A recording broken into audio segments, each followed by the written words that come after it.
Este hidroavión, que se eleva ágilmente desde la laguna de Morona-Cocha en Iquitos, es nuestro transporte para viajar a la Reserva Nacional del Pacaya-Samiria, la zona protegida más extensa del territorio peruano. Pequeños pero robustos hidroaviones como este, capaces de llevar entre 400 y 600 kilos de carga, aceleraron en las últimas décadas la conquista de la selva baja. Una inmensa llanura verde donde las distancias se miden no en kilómetros ni millas, sino en horas o días de navegación por los caprichosos meandros de los ríos. Cuando el avión llega a su altura de crucero, el paisaje que se descubre ante nuestros ojos resulta verdaderamente fascinante. La gran selva amazónica, vestida con un azulado velo de neblina, parece no tener fin en el horizonte. Lo que vemos desde arriba es solo una parte de la inmensa región de Loreto, un territorio tan extenso que fácilmente supera en área a varias naciones europeas. Desde Iquitos, que fue su punto de partida, el avión enfila con rumbo suroeste. Pasa sobre la ciudad de Nauta, donde nace el gran río Amazonas, y se interna en ese gigantesco triángulo, formado por la unión de los ríos Marañón y Ucayali. Allí está la reserva que vamos a visitar. Más de 2 millones de hectáreas de bosque tropical, donde el Estado peruano hace esfuerzos por salvar de la extinción a un gran número de especies de flora y fauna silvestre, muchas de ellas únicas en el planeta.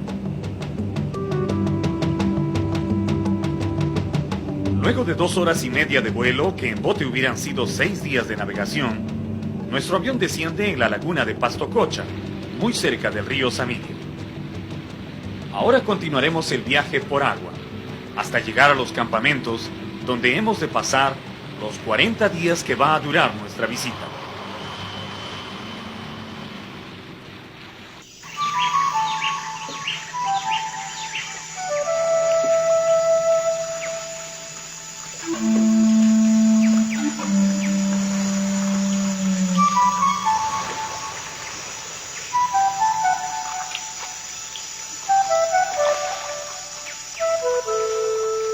Lo primero que llama la atención del visitante es el extraño color del agua de los ríos y cochas de esta reserva. Oscura y casi inmóvil por el escaso desnivel del terreno, el agua refleja con la misma fidelidad de un espejo el cielo y las nubes, la vegetación de las orillas y los grandes árboles, haciendo sentir al viajero que va navegando entre espejos interminables.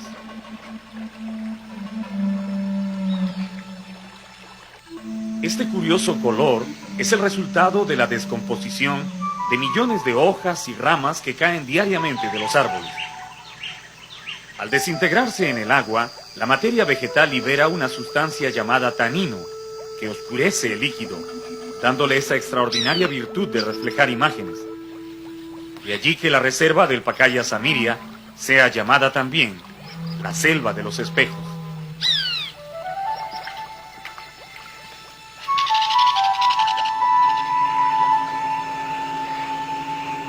Cerca del atardecer, llegamos al puesto de vigilancia de Hamburgo, donde los guardaparques de la reserva nos han estado esperando desde los primeros momentos que escucharon el sonido del avión.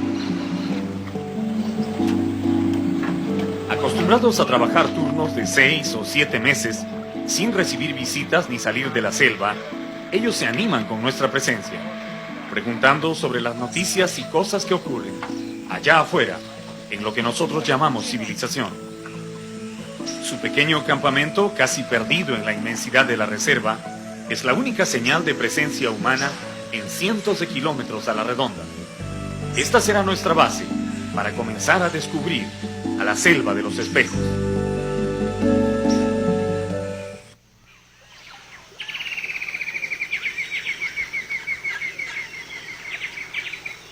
Los nativos de esta zona le llaman Tahuampa a las regiones pantanosas permanentemente inundadas por los ríos. Y realmente casi toda la reserva del Pacaya-Samiria es una tahuampa gigantesca, con escasas porciones de tierra firme. En las primeras horas del día, los ríos y cochas aparecen abrigados por un espeso manto de neblina, a través del cual llegan hasta nosotros los cantos y voces de los habitantes de la selva. Se afirma que los primeros hombres blancos que se internaron en estos pantanos en los días de la conquista, buscando la fabulosa ciudad de oro de los incas, llamaban a esta neblina el mal aire y le tenían mucho miedo, porque pensaban que respirarla producía esa terrible enfermedad, conocida después como malaria. El español Lope de Aguirre, a quien la historia recordaría para siempre con el apodo de la ira de Dios, por los desmanes que cometió entre los pueblos amazónicos cuando buscaba el dorado, vio morir a docenas de sus soldados, temblando con las fiebres de la malaria. En ese tiempo, ellos no podían saber que no era la neblina la que los mataba, sino los sanguinarios mosquitos anófeles, que son los transmisores de la enfermedad. Tan pronto el sol aparece en el cielo, los gritos y reclamos de las criaturas del bosque se hacen más intensos, y ya es posible distinguir a algunos habitantes de la reserva saliendo en busca de comida.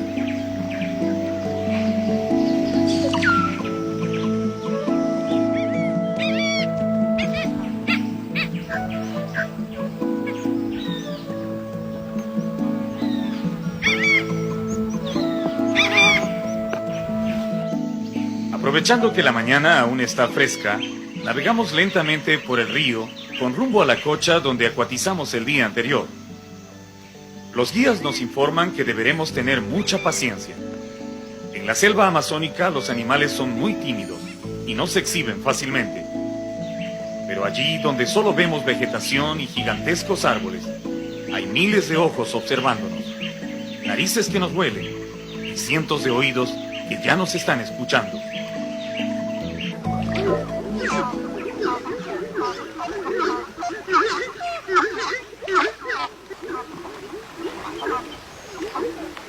Cualquiera que oiga por primera vez el griterío de los camungos en medio del bosque tropical, pensará que se trata de algún cuadrúpedo grande, o tal vez unos monos.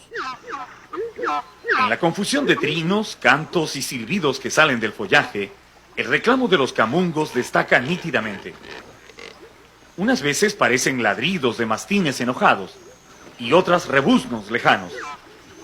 Pero los causantes de toda esa bulla no son otros más que estas aves, de plumaje blanco y negro y con un extraño cuerno en la cabeza.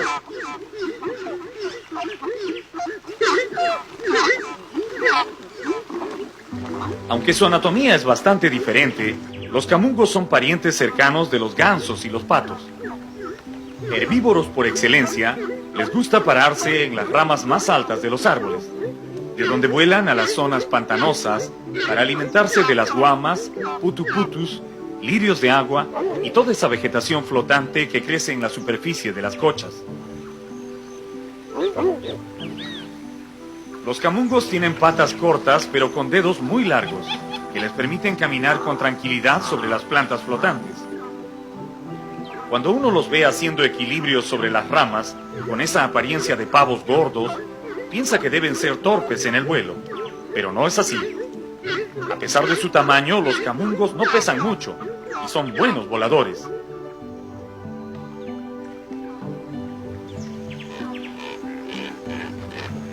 Los investigadores han descubierto que debajo de la piel del pecho, estas aves tienen un tejido espumoso, muy duro, que al parecer tiene un pésimo sabor, por lo que nadie se anima a matar camungos para comerlos. Otra característica especial es ese cuerno de queratina que llevan sobre la frente, cuya única función es llamar la atención de la pareja. Con todas estas plantas terrestres y acuáticas a su disposición y sin ningún enemigo que los persiga, la selva del Pacaya Samiria es un verdadero paraíso para los camungos. Entonces los gritos que lanzan todo el día no son en ninguna manera de enojo, solo sirven para marcar su territorio, avisándose unos a otros cuál es el área que están ocupando. ¿Y por qué los llaman camungos? Bueno, a los pobladores del lugar les parece que eso es lo que repiten las aves a cada rato. Camungo. ¿Le suena así a usted?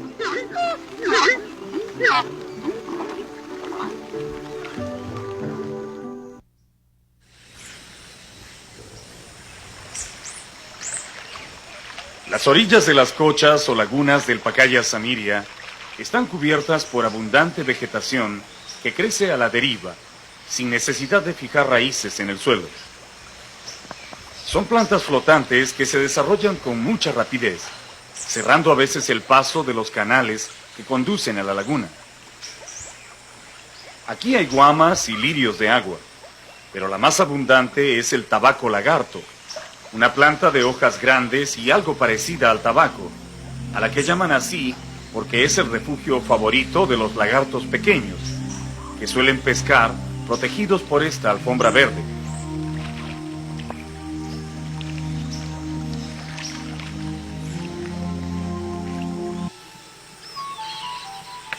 Cuando uno piensa en gaviotas, recuerda las orillas del mar, o tal vez algunas lagunas de la sierra, donde viven esas aves. Pero también hay gaviotas en la selva baja, y muchas. Su nombre científico es Phaetusa simplex, pero localmente se les conoce como tibes, y son las más hermosas gaviotas de agua dulce de la Amazonía. Con su blanco plumaje y sus picos de color amarillo brillante, las tibes forman grupos muy bulliciosos en los árboles donde reposan antes de salir a buscar comida. Ellas forman parte de las poblaciones de las orillas, pero no comen plantas ni insectos. Las tibes son excelentes pescadoras.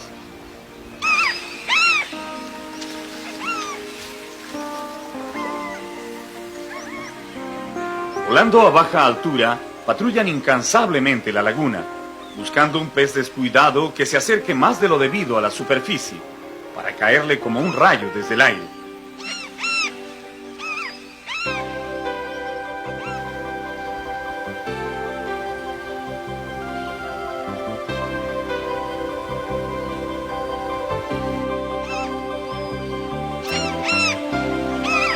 Cuando la pesca escasea en las cochas, las tibes se mudan a los grandes ríos, donde casi nunca falta la comida.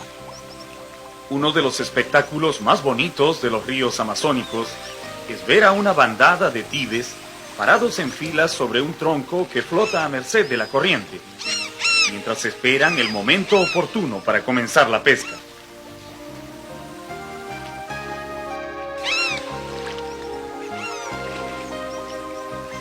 Cuando llega el mediodía, la temperatura aumenta a niveles casi insoportables en la laguna. Entonces acercamos nuestro catamarán a los árboles más altos en busca de sombra. Y allí, casi de inmediato, descubrimos entre las ramas al águila más popular de esta reserva. Es la mama vieja, o mamatúa, llamada así por su cabeza blanca y también por su conocida pasividad, que no se condice con su clasificación de ave de presa. Las mama vieja se paran en las ramas medias de los árboles o en la punta de las quirumas, esos palos secos que sobresalen del agua, y se quedan muy quietas, casi adormiladas, esperando que la suerte les provea algo de comer durante el día. Decimos esto porque a pesar de su fiero aspecto, su poderoso pico y sus fuertes garras, la mama vieja es un águila bastante floja para la caza.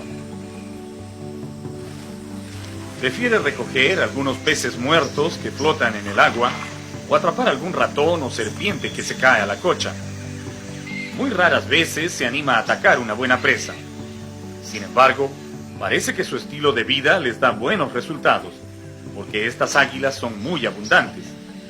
Casi no hay visitante que llegue al Pacaya Samiria y no logre ver 3 o 4 de estas mamatúas en un breve paseo por la cocha.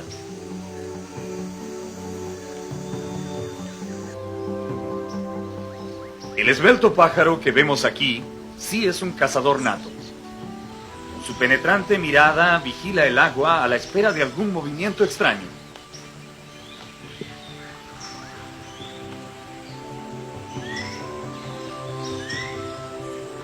Para lanzarse rapidísimo a la pesca.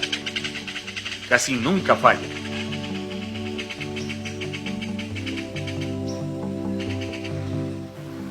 Aquí vemos a un ejemplar adulto preparándose para devorar a un alevino de araguana. Este será apenas un bocadito para el experto pescador, que puede atrapar presas 3 veces más grandes que esa.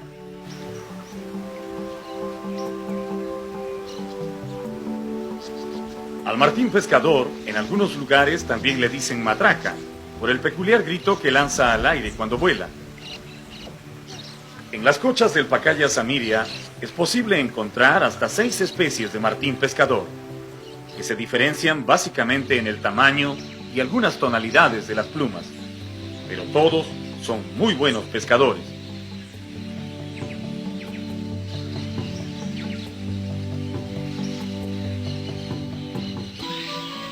En este cuadro hay 2 pájaros muy llamativos. ¿Puede usted verlos? A pesar de sus vistosos colores, los trogones de cola negra no son fáciles de descubrir en el follaje, principalmente porque tienen la costumbre de quedarse casi inmóviles parados en sus ramas favoritas. Estas aves son bastante primitivas, pertenecen a la familia Trogonidae, en la que también están los famosísimos quetzales de Centroamérica, a los que los mayas consideraban sagrados y los llamaban aves de la libertad, porque no se podían criar en cautiverio. Sus plumas de colores metálicos, azul, rojo y verdoso, son muy apreciadas por los pueblos nativos de nuestra selva, quienes las utilizan para fabricar adornos y tocados. Los trogones se alimentan principalmente de frutos, pero no desprecian los insectos cuando tienen la oportunidad de atraparlos.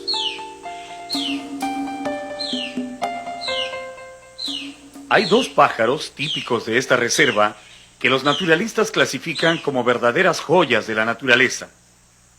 Y no hay quien no esté de acuerdo con ese título, especialmente si consigue verlos en un paseo por el bosque. Uno de ellos es el pequeño Pipra filicauda, conocido vulgarmente como ave cola de caballo, y el otro, el huanchaco rojo, a quien los ornitólogos han puesto el complicado nombre de Rhamphochelys nigrobularis. El cola de caballo es miembro de la familia de los manaquines o saltarines, que es muy famosa porque en ella los machos suelen hacer complicados bailes y piruetas cuando están en la época de buscar pareja. Sus colores son tan brillantes que uno no se explica cómo pueden pasar desapercibidos en el fondo verde de la selva. La razón es que estos pájaros son muy inquietos y se disimulan muy bien, moviéndose constantemente de una rama a otra, escapando de la luz. El huanchaco rojo no se queda atrás en belleza ni en colores de plumas. Es apenas unos centímetros más grande que el cola de caballo, y como él, muy aficionado a las frutas y los insectos. Observando su vistoso plumaje, uno se pregunta qué es lo que hace que algunos pájaros tengan colores tan vivos, mientras que otros se esfuerzan por mantenerse anónimos en la vegetación. Los mecanismos de atracción entre las aves son una razón muy importante. En algunas especies, solo un plumaje vistoso garantiza a los machos la posibilidad de encontrar pareja y reproducirse. En otras, los colores sirven para identificarse mutuamente. Y finalmente, la autoprotección también tiene mucho que ver con el color de las plumas. Un color intenso advierte a los posibles depredadores que ese individuo sabe defenderse bien, que es rápido en el vuelo o que tiene un pésimo sabor. Asimismo, no se puede dejar de mencionar que casi siempre son los machos los que tienen estos colores llamativos. Las hembras, que deben cuidar los pichones y nidos, son más discretas en su plumaje. En la reserva del Pacaya Samiria hay una impresionante variedad de aves de todos los colores y tamaños, cada una de ellas especialmente adaptada a un tipo de hábitat y alimento. La razón de esta diversidad es la extraordinaria cantidad de comida que ofrece este bosque. Aun cuando a simple vista la selva parece toda verde, lo cierto es que hay miles y miles de plantas, floreciendo y dando frutos constantemente. Unas alimentan a los picaflores y bebedores de néctar, otras a las aves frugívoras y a las que comen los insectos que viven de las flores, y otras más a las que solo comen tallos tiernos y hojas. Como el clima en la selva baja no es muy cambiante, las plantas pueden reproducirse durante todo el año, garantizando plenamente el sustento de las incontables criaturas del cielo. Hay quienes afirman que son tantas las aves que viven en esta selva que un investigador podría pasar años y años internado en el bosque y no llegaría a ver con sus ojos ni el 60% de las especies emplumadas. Ese es precisamente el caso de José Álvarez, ornitólogo de profesión, que llegó al Perú para una corta visita, interesado en el estudio de las aves de esta región.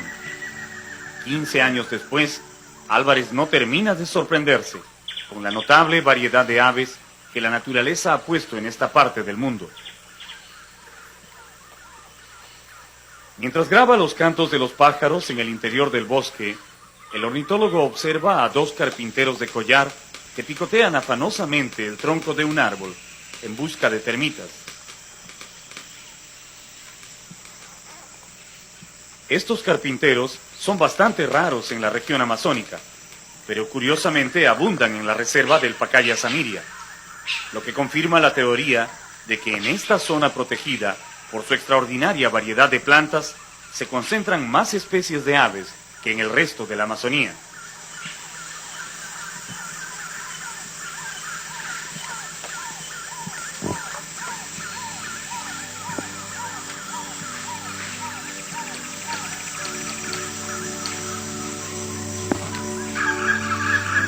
Si este investigador quisiera dedicarse al estudio de los carpinteros solamente, tendría trabajo para varios años, porque aquí ya se han registrado 9 especies diferentes de carpinteros, y tal vez haya alguna más que aún se mantiene anónima en el bosque.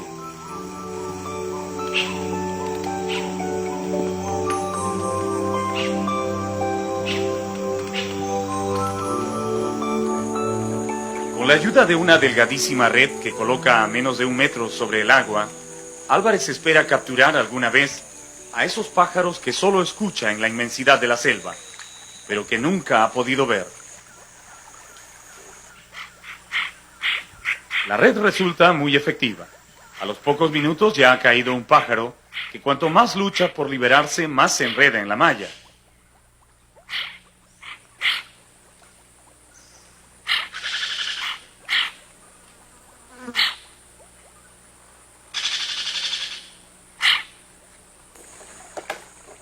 Diariamente, el ornitólogo captura entre 8 o 9 pájaros de distintas especies.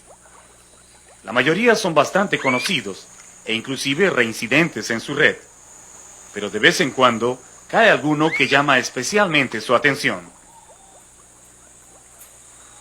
Cualquiera sea el caso, es necesario examinarlo con mucho cuidado, porque aun cuando el ave resulte conocida, unas cuantas plumas de otro color o una ligera diferencia en la forma del pico podría significar que estamos frente a una nueva especie.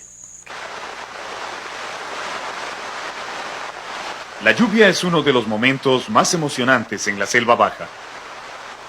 Cuando las enormes cortinas de agua oscurecen el cielo, la vida parece detenerse momentáneamente para admirar ese mágico y antiguo proceso por el cual la naturaleza disuelve a las nubes y las transforma en agua. Despertado de golpe por millones de gotas que rebotan sobre su cuerpo, el río se hincha como una boa gigantesca y exhala un olor profundo proveniente de ciénagas y aguajales que recuerdan para siempre a aquellos que han tenido la oportunidad de navegar bajo la lluvia.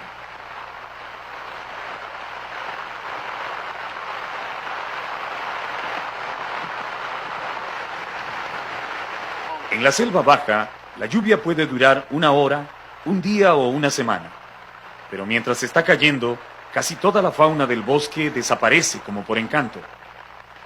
Las aves, los mamíferos, los reptiles y hasta los insectos buscan refugio, mientras esperan que se tranquilice el cielo. Solo cuando deja de llover, la vida retoma su curso habitual, otra vez húmeda y renovada por el agua. Para las criaturas que vuelan, la lluvia es una oportunidad de lavar las plumas, pero también representa una cierta incomodidad, porque luego deben pararse un buen rato al sol para secarlas. Los gallinazos son los que más sufren, porque sus plumas no tienen tanta grasa hidrofóbica como las de otras aves, y resulta divertido verlos parados, muy quietos, extendiendo sus amplias alas, mientras esperan con paciencia que el sol y el viento se las sequen. Estos gallinazos de cabeza negra, tan comunes en distintas regiones del Perú, son también abundantes en la reserva del Pacaya Samiria. Ellos, junto con sus colegas, los gallinazos de cabeza roja, son la cúspide de la cadena trófica de la selva. Esto significa que son los encargados de recoger los despojos de animales muertos y limpiar el bosque de todas las carroñas y desperdicios.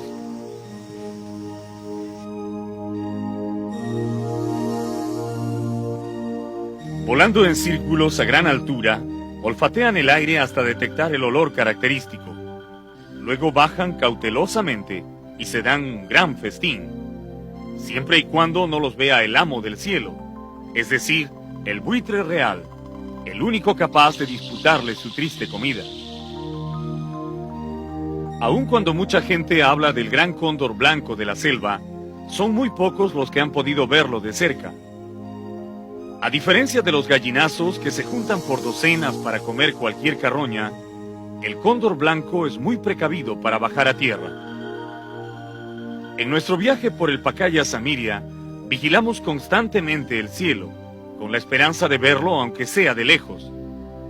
Pero en las nubes, su silueta se confunde con la de los gallinazos, y se hace muy difícil diferenciarlos, al punto que muchos dudan de su existencia.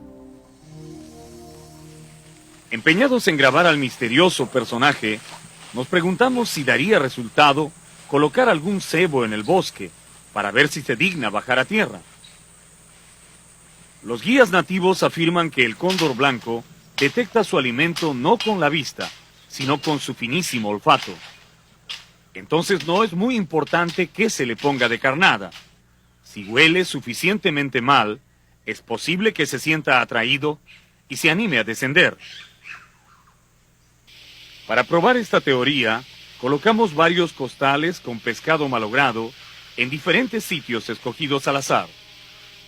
Luego, ocultamos nuestras cámaras y nos ponemos a esperar.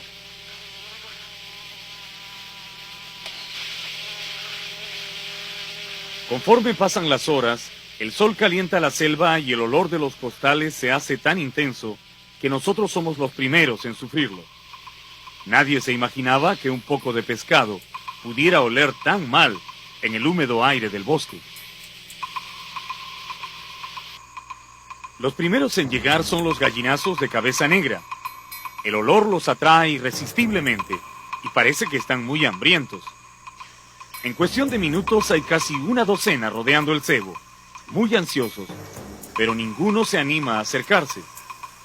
Nos preguntamos cuál puede ser la causa, cuando de repente descubrimos en las ramas más altas una figura blanca, inmóvil, que vigila atentamente los movimientos de los gallinazos.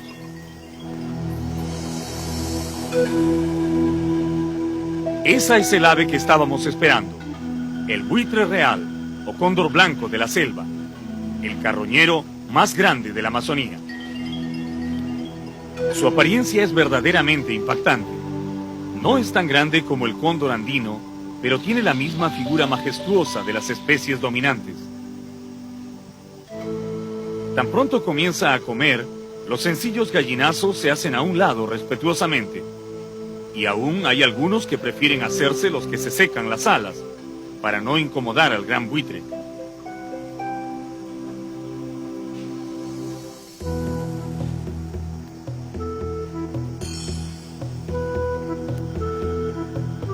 Algo que encontramos verdaderamente asombroso es descubrir que esta ave defeca primero sobre el lugar donde va a comer, tal vez como una forma de marcar su territorio o señalar el sitio donde está la presa.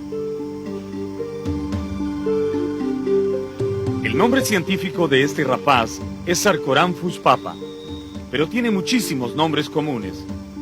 En los bosques del Paraguay, Bolivia y Brasil le dicen rey de los gallinazos o buitre real, pero en la Amazonía peruana es más conocido como cóndor blanco o cóndor de la selva.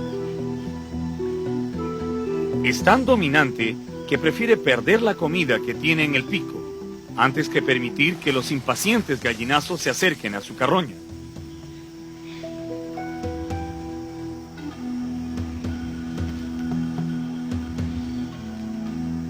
En el bosque virgen, el Sarcoramphus papa se alimenta de cadáveres de caimanes, peces grandes y otros vertebrados que encuentra varados en las orillas. Su altura supera los 95 centímetros en los machos y pesa hasta 3 kilogramos.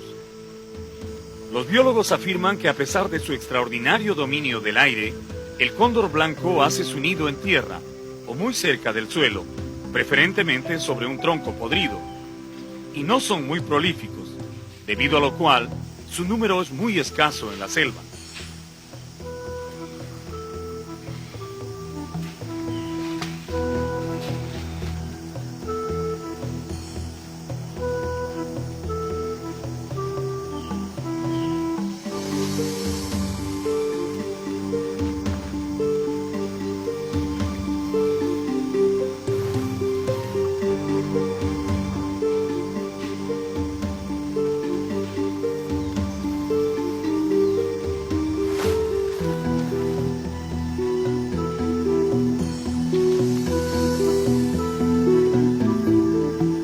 Cuando ya se siente satisfecho, el buitre abandona el tronco, dejando las sobras a los gallinazos y rinawis, que se apresuran a devorar lo que queda. Ellos conocen las reglas de la selva y se conforman con eso.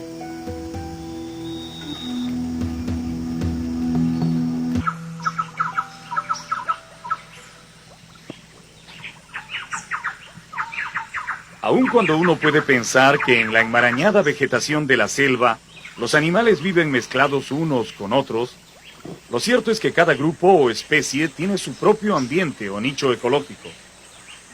Un hábitat para el que se han adaptado a través de muchísimos años de evolución.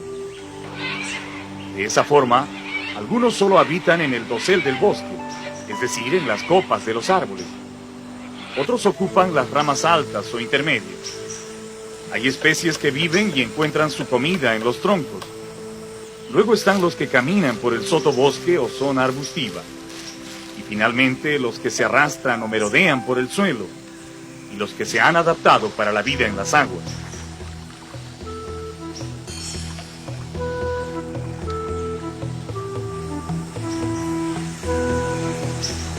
Entre todos estos grupos, los habitantes de los árboles forman una comunidad sumamente atractiva y variada. Los monos que habitan nuestras selvas no son originarios de América, provienen del continente africano. Los científicos que han estudiado la evolución de estos primates coinciden en señalar que los monos llegaron al Nuevo Mundo hace aproximadamente 35 millones de años, navegando en islas flotantes de vegetación en una época en que América y África no estaban tan distanciadas por el océano. Al parecer, fueron esos monos migrantes los que dieron origen a la gran variedad de simios que hoy pueblan los bosques tropicales de Sudamérica. En su nuevo hábitat, los monos del Nuevo Mundo desarrollaron características y adaptaciones especiales que terminaron diferenciándolos de sus ancestros africanos.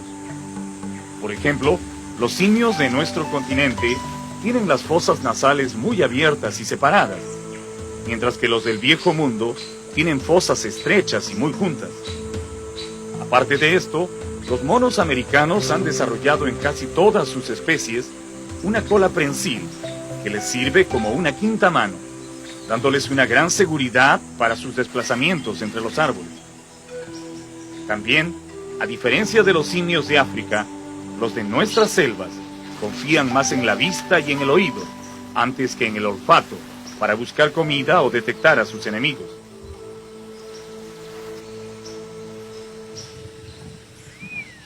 En la Reserva Nacional del Pacaya-Samiria que estamos visitando, el simio más común es el coto mono o mono aullador.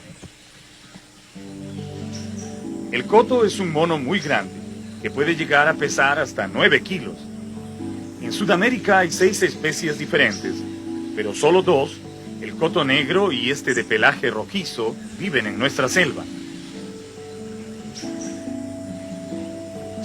Habitan en las ramas más altas de los árboles, comiendo hojas, frutos y brotes tiernos, casi siempre reunidos en grupos familiares, compuestos por un macho y 3 o 4 hembras con sus crías. Como su comida está plenamente asegurada por la cantidad de hojas comestibles que tienen a su disposición, los cotomonos son muy letárgicos. Se pasan el día comiendo o durmiendo recostados en las ramas, sin ninguna preocupación adicional, pero siempre atentos a los sonidos del bosque, sobre todo a la presencia de los cazadores humanos, que les disparan desde lejos para matarlos y aprovechar su carne. En los bosques de Tumbes y el Manu son incontables los cotomonos que han sido exterminados por los cazadores furtivos, a pesar de las prohibiciones y las leyes que los protegen. Como todos los monos que consumen hojas, el coto tiene un sistema digestivo especializado en procesar la celulosa de los vegetales. Su flora bacteriana fermenta primero las hojas en el estómago, antes de aprovechar las sustancias nutritivas. El grito territorial del cotomono que resuena en el bosque de rato en rato es el aullido más fuerte del mundo animal. Se puede oír a 3 kilómetros de distancia a través de la selva y a 5 kilómetros en espacios abiertos. Esos gritos sirven para coordinar los movimientos del grupo, marcar territorios o advertir de peligro a otras manadas de cotos.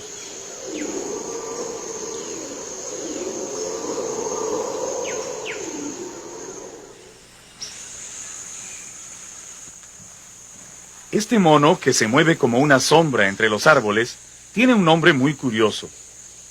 Le dicen guapo negro, y realmente se merece ese apelativo, porque su simpático rostro, enmarcado en un espeso pelaje, resulta muy atractivo para los visitantes. Los guapos son monos muy activos. Caminan entre las ramas dando grandes saltos, buscando hojas tiernas, miel, flores, frutas y también insectos que conforman su variada dieta. Lo más característico en estos monos, aparte de su abundante pelaje y cara descubierta, es su cola larga y esponjosa, algo parecida a la de los zorros, que cuelga hasta medio metro cuando se detienen a comer en una rama.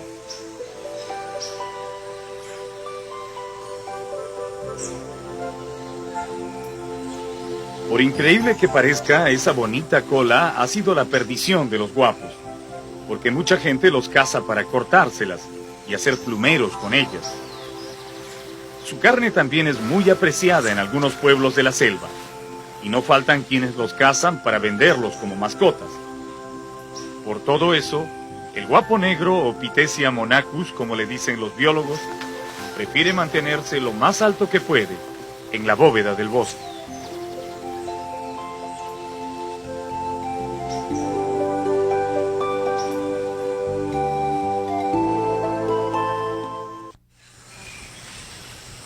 Una familia vegetal muy común en la reserva del Pacaya Samiria son los seticos, árboles no muy altos pero tan abundantes que algunas zonas del bosque se llaman seticales debido a la enorme concentración de ellos.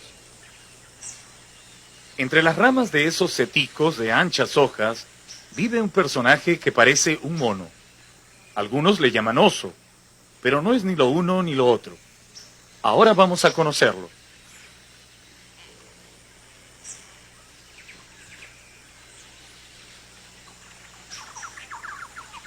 Desde lejos parece una bola de color gris escondida entre las hojas que puede pasar por una rama o una parte muerta del follaje.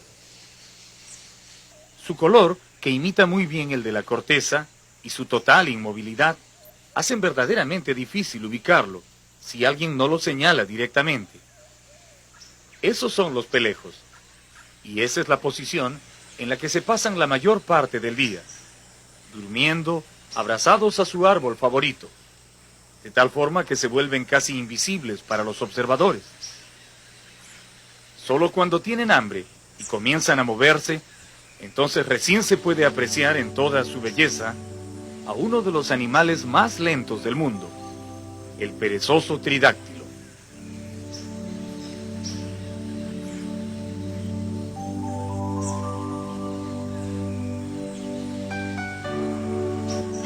Los perezosos o pelejos, como les dicen en la selva, pertenecen a la orden de los edentados, igual que los armadillos y los osos hormigueros.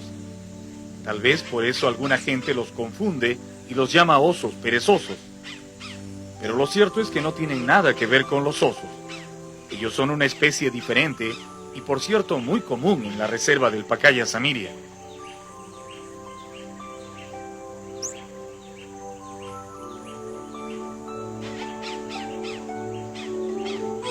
Estos mamíferos son muy antiguos.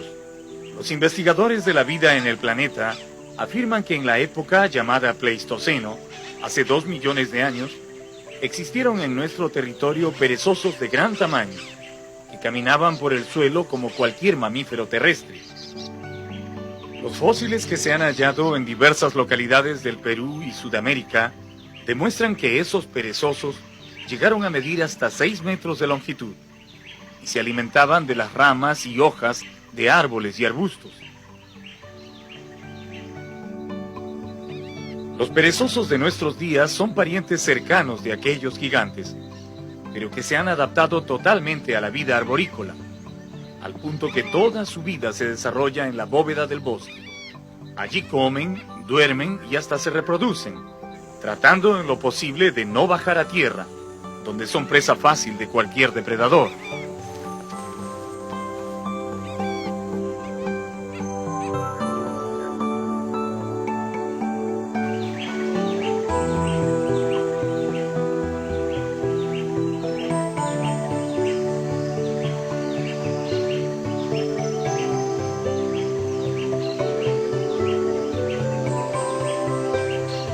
En las copas de los árboles se alimentan principalmente de hojas y frutos, y solo bajan a tierra una vez por semana, a expulsar la orina y las heces, siempre al pie de los árboles donde viven.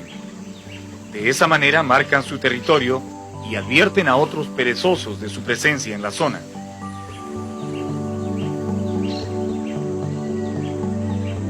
Estos animales tienen unas patas fuertes, provistas de 3 garras poderosas, parecidas a garfios, que les sirven para agarrarse firmemente de las ramas.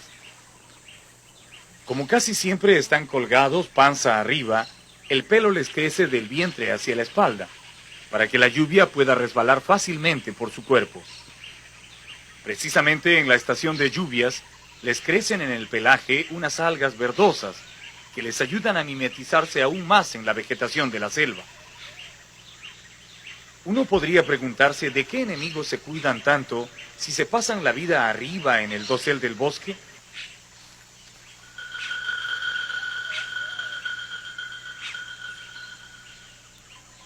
El águila arpía es su más implacable perseguidora.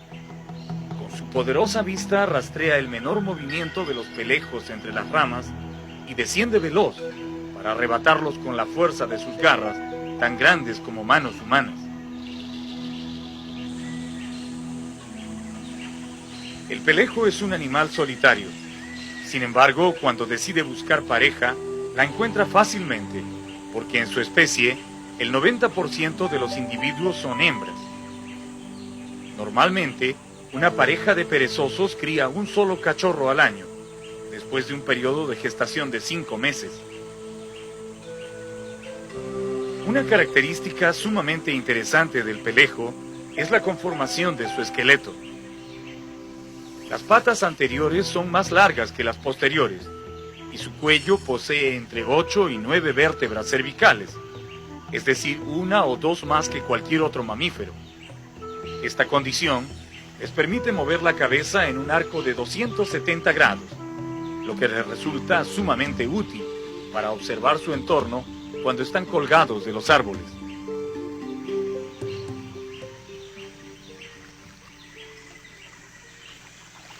Aun cuando son los mamíferos más lentos del reino animal, los perezosos son grandes nadadores, y es común encontrarlos cruzando los ríos de la selva, nadando con un estilo un tanto estrafalario, pero efectivo.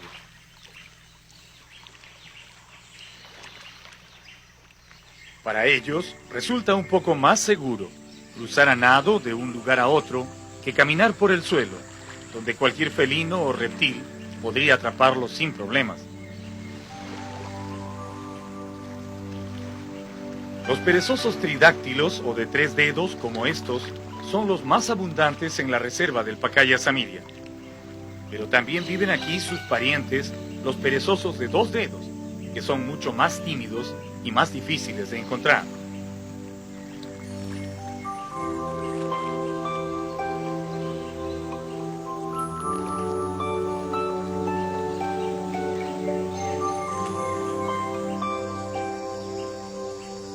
En las noches, los perezosos también se mantienen activos. Y esa es la hora en que usualmente se aventuran a bajar de sus árboles, a defecar o establecer su morada en otro refugio con más alimento. Descienden majestuosamente, mirando a todos lados, con sus caras de niños buenos. Y dicen las tradiciones de la selva que si una mujer embarazada tiene la mala suerte de verlos en ese momento, entonces su hijo nacerá cutipado, es decir, vendrá al mundo con cara de pelejo, y probablemente ese niño resulte tan tranquilo como él.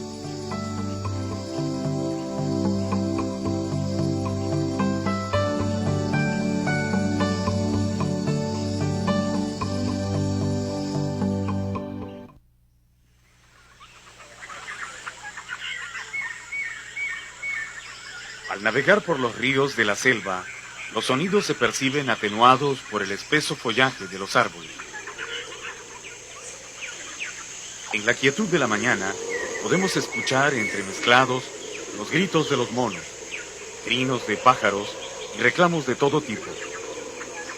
Esta es la música de la selva, que aumenta o disminuye su intensidad de acuerdo a las horas del día y a la mayor o menor actividad de las criaturas del bosque.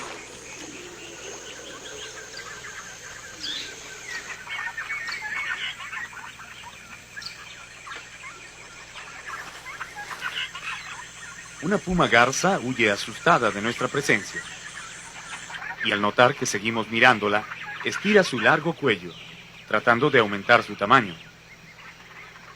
El color rojizo y jaspeado de sus plumas, que recuerda en algo a la piel de los pumas y tigres, ha dado lugar a que los nativos de la selva llamen puma garza a estas aves, que son más bien tímidas y huidizas.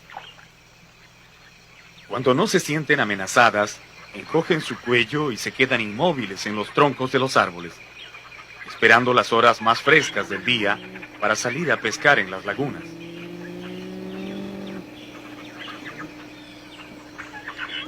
Pero si acaso alguien se acerca demasiado a su territorio, no solo saben alargar el cuello para amedrentar al intruso, sino también pueden emitir un fuerte sonido gutural, parecido a un mugido, que es su último recurso de defensa.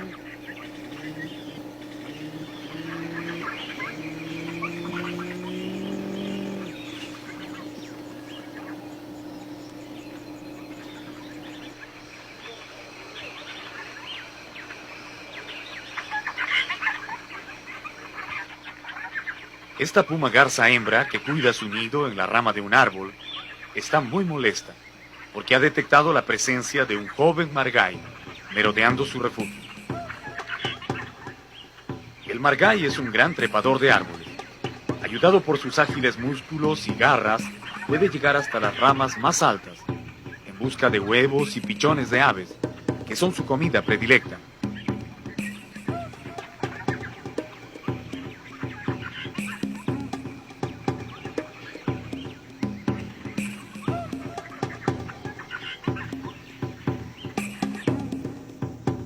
La puma garza ahora está verdaderamente disgustada. Mueve la cabeza amenazante, preparándose a defender sus huevos. Pero el tigrillo no se animará a atacar mientras ella esté en el nido. Después de todo, el día recién está comenzando, y él sabe que hay muchos nidos descuidados en el bosque.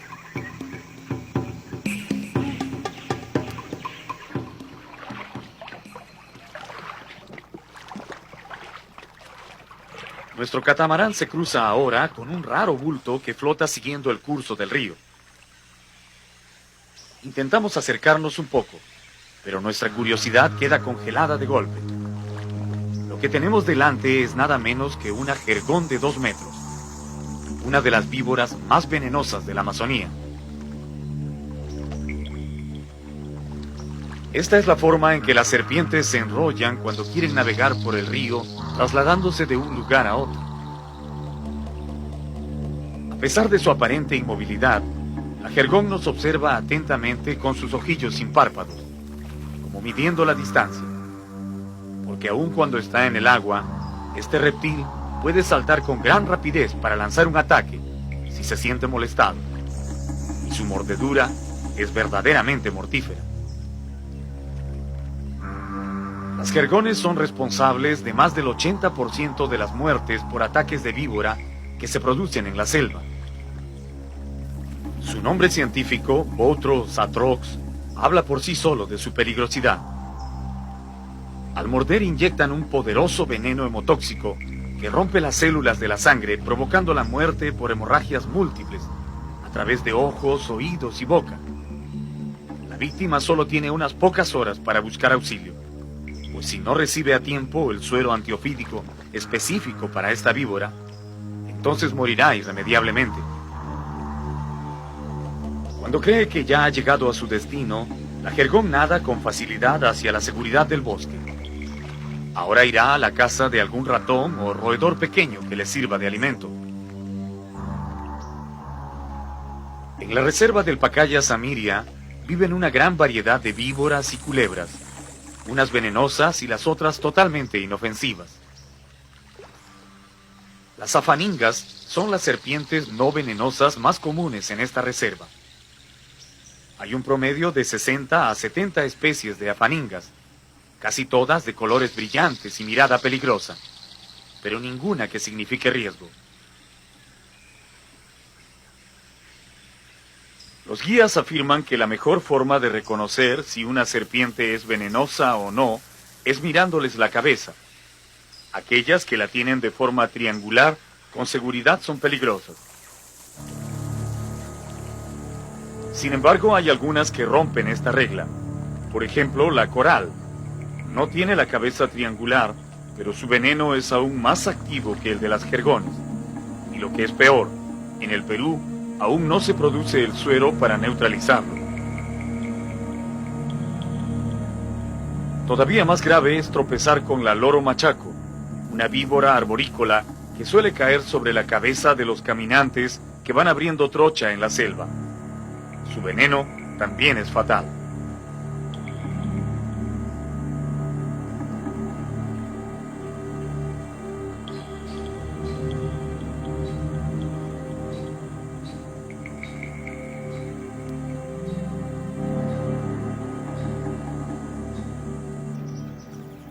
El ofidio más representativo de la selva es sin lugar a dudas la anaconda o boa negra, un reptil que puede llegar a medir hasta 10 metros de largo, ser 2 veces más gruesa que el muslo de un hombre.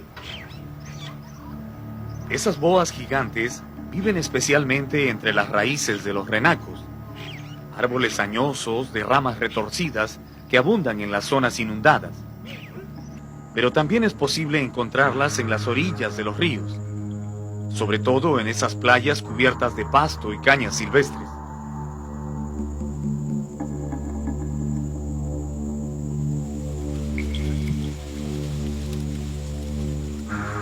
La anaconda que vemos aquí, con gran parte del cuerpo fuera de su guarida, es un ejemplar adulto, que fácilmente supera los 7 metros de largo.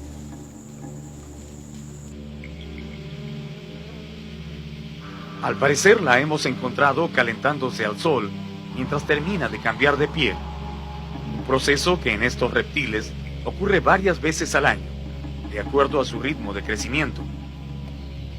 Las docenas de moscas que recorren su cuerpo están lamiendo la grasa lubricante de la nueva piel y recogiendo las células muertas que quedan sobre su espalda. Las anacondas son totalmente inofensivas para el hombre y no les incomoda su presencia, a menos que ésta sea demasiado próxima. Cuando están hambrientas, son capaces de devorar un caimán o un venado entero. Luego reposan varios días, mientras los potentes jugos de su aparato digestivo disuelven los huesos y hasta los pelos y cuernos de su víctima.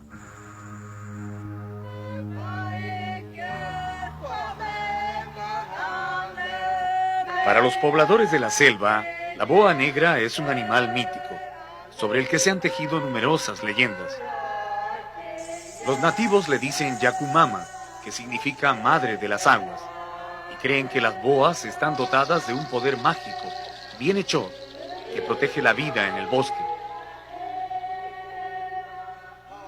Las leyendas de las tribus amazónicas afirman que en ciertas lagunas o cochas de la selva vive una boa colosal, muy antigua, que es la guardiana de la vida en las aguas. Cuando muere la Yakumama, desaparecen con ella todas las criaturas de la laguna y escasea la pesca para los hombres. El espíritu de la boa es invocado por los hechiceros nativos para sanar las enfermedades y alejar el poder de los malignos. Entre los boras, una comunidad muy extendida por la cuenca del Amazonas, hay una danza ritual muy antigua en la que los hombres de la tribu se abrazan y bailan sobre una boa imaginaria, invocando su apoyo y protección para su pueblo.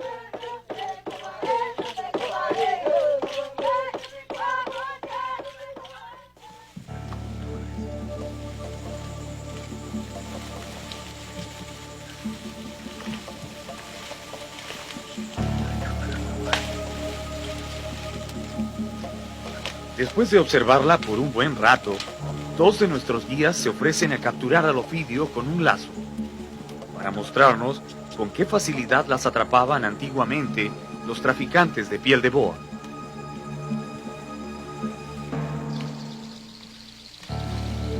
Pero la anaconda resulta más rápida de lo que ellos esperaban.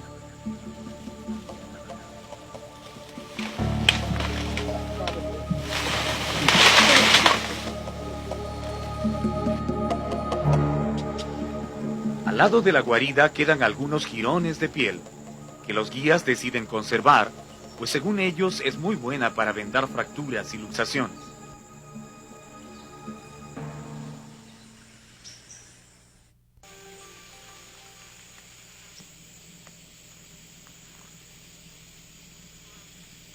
Entre las aletas de un árbol gigante, una familia de armadillos duerme apaciblemente antes de salir a buscar comida.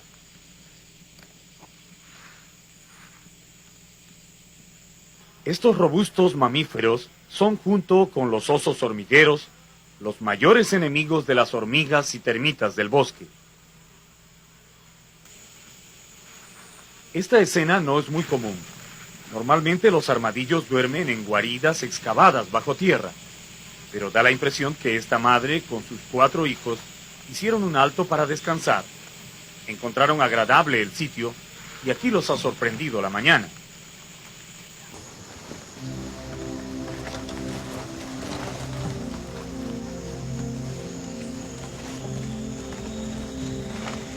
Los armadillos son animales muy poco evolucionados. Prácticamente siguen igual a como aparecieron en el Paleoceno superior, alrededor de 55 millones de años atrás. En esa lejana época, las líneas evolutivas de los sedentados comenzaron a diversificarse para dar origen a las especies que conocemos hoy. Los perezosos terrestres y gliptodontes desaparecieron, dejando su lugar a los hormigueros, perezosos arborícolas y armadillos, que ahora vemos en los bosques. El cuerpo de estos animales está protegido por numerosas placas óseas, recubiertas de escudos córneos, que le dan la apariencia de un pequeño blindado. Precisamente eso es lo que quiere decir su nombre: armadillo, cubierto con armadura.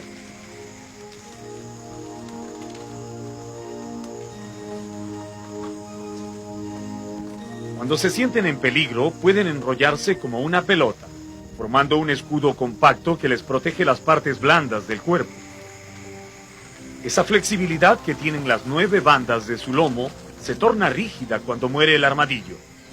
Y es el casco vacío y duro lo que venden a los turistas para hacer mandolinas y charangos. Ahora que comienzan a despertar, notamos el extraordinario parecido que hay entre las 4 crías.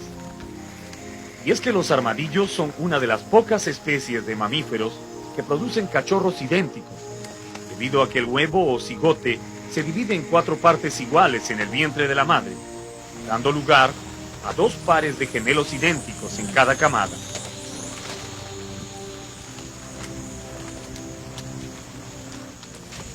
Algo especialmente interesante que han descubierto los científicos es que el armadillo es un activo portador de la enfermedad de la lepra, la cual lo infecta provocándole manchas y pústulas en el cuerpo, pero no llega a mutilarlo como ocurre en los humanos.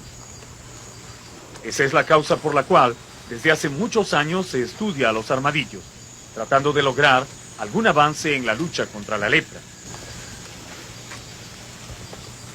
Cuando ya están totalmente despiertos y activos, la madre guía a sus cachorros hacia los senderos del bosque que transitan a diario.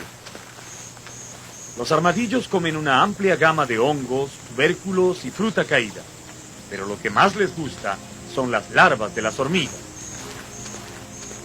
La prisa con la que se internan en el bosque parece indicar que su fino olfato ya les está diciendo dónde hay un gran nido esperando.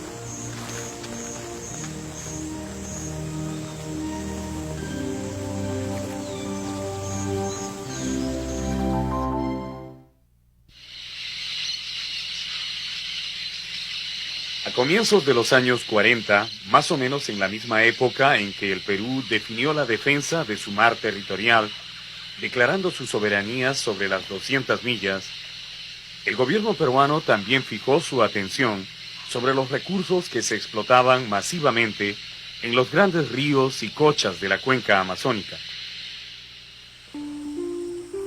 En aquel entonces preocupaba especialmente la sobreextracción que se hacía del paiche, el pez más grande que albergan las aguas de la selva. Pero también era inquietante la captura masiva de caimanes negros y nutrias gigantes, cuyas pieles se vendían en altos precios en el mercado internacional. Para controlar esa explotación desmedida y proteger de la extinción a las especies silvestres, se crearon las reservas y áreas protegidas, entre ellas la del Pacaya Samiria, una reserva natural de más de 2 millones de hectáreas ubicada en el corazón de la Amazonía peruana.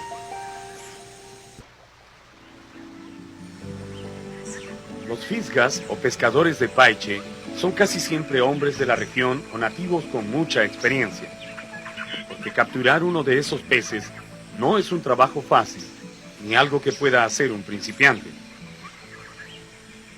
Durante horas y a veces días enteros, los fisgas recorren pacientemente la laguna que han escogido, buscando señales del pez en la superficie del agua. Debido a que su respiración no es solo branquial, sino también pulmonar, porque aprovechan el aire atmosférico, el paiche saca la cabeza fuera del agua de rato en rato, formando burbujas que los pescadores reconocen inmediatamente, y con tal precisión que hasta pueden saber de qué tamaño y peso es el animal. Una vez ubicadas las burbujas del paiche, comienza una persecución implacable, que solo termina cuando el pez se pone a tiro de arpón y el fisga logra picarlo. Pero aún con el metal clavado en su cuerpo, el paiche todavía tiene fuerza suficiente para escapar, jalando la boya de madera que va unida a la punta del arpón. En esos instantes el pez busca las raíces y plantas de la orilla, un intento por cortar la soga que lo mantiene prisionero a la boya. Y allí es donde los pescadores tienen que actuar con rapidez para sacarlo del agua, antes que logre enredarse en la vegetación subacuática.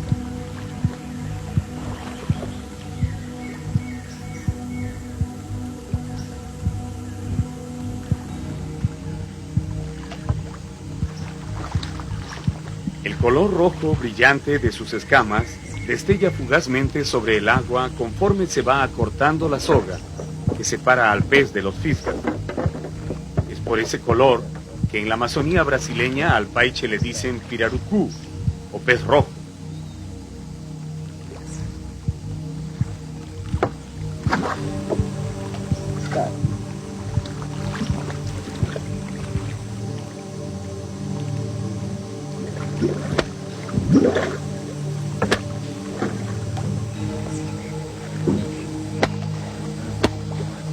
paiche de 100 kilos no muere fácilmente. Antes de subirlo a la canoa, los fisgas lo ultiman a machetazos.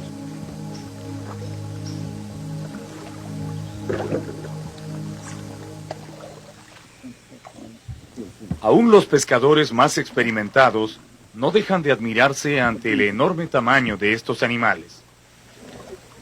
El paiche es el pez de agua dulce más grande del mundo.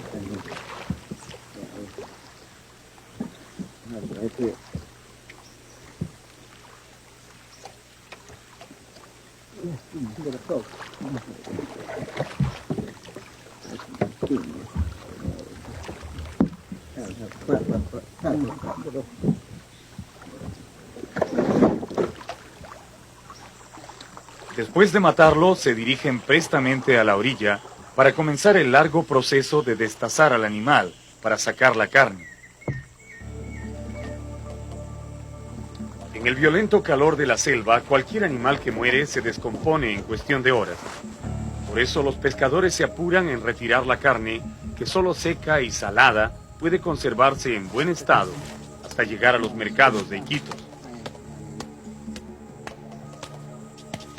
Luego de retirar la gruesa piel recubierta de escamas gigantes, los pescadores podrán obtener cerca de 80 kilos de carne pura.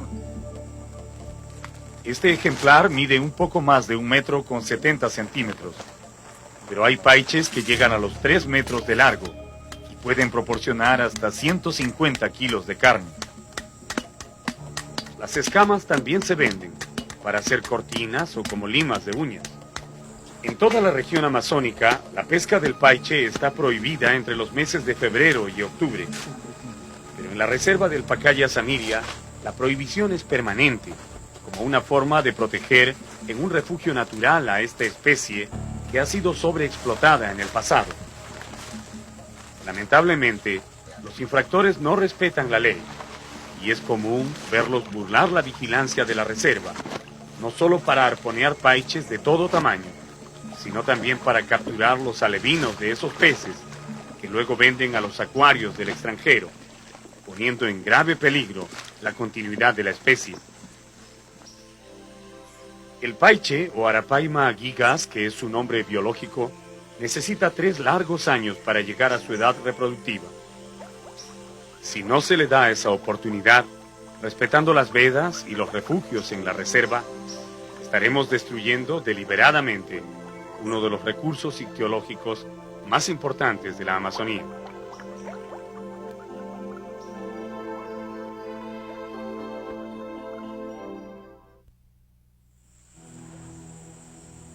Esconderse, pasar desapercibido o camuflarse hasta el punto de desaparecer en el medio es un arte de supervivencia para muchos animales de la selva. Para otros es una técnica de cacería, una habilidad sin la cual no es posible conseguir alimento. En la lucha diaria por comer y no ser comido, las criaturas del bosque desarrollan curiosas adaptaciones y disfraces que los ayudan a escapar de sus enemigos o los hacen menos visibles cuando se disponen a capturar una presa. Ahora vamos a conocer a algunos maestros del camuflaje de la reserva del Pacaya Samiria.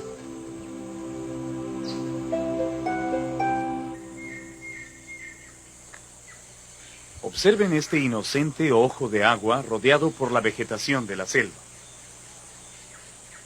¿Nota usted allí algo inusual o peligroso?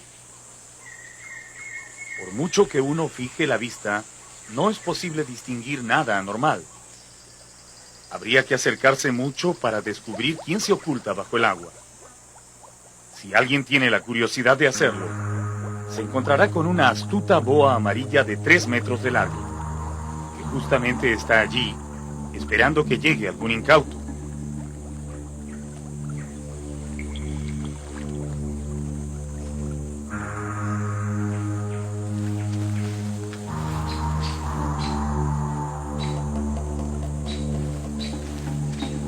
Hace unas horas la vimos entrar silenciosamente en el pozo. Al comienzo nos dio la impresión que el reptil solo venía a refrescarse, pero luego fuimos testigos de cómo la boa fue acomodando su cuerpo lentamente hasta desaparecerlo por completo en el fondo del estanque.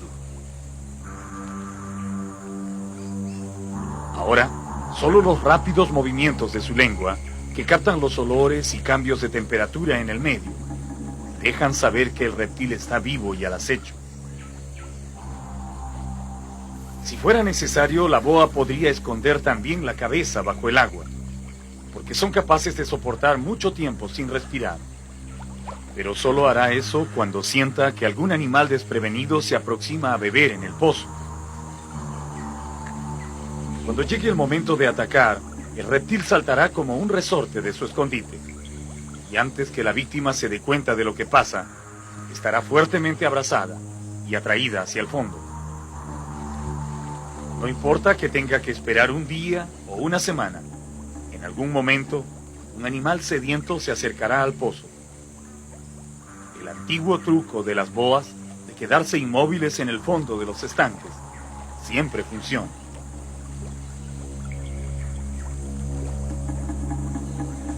Aquí vemos a otro experto en camuflaje. Esto, que parece una hoja seca, es realmente un sapo muy hábil, que imita perfectamente el color y hasta las nervaduras de una hoja podrida. Y no solo eso, a ratos se aplasta contra el suelo para hacerse aún menos notorio. Con este disfraz puede engañar a las aves rapaces o reptiles que lo buscan para devorarlo.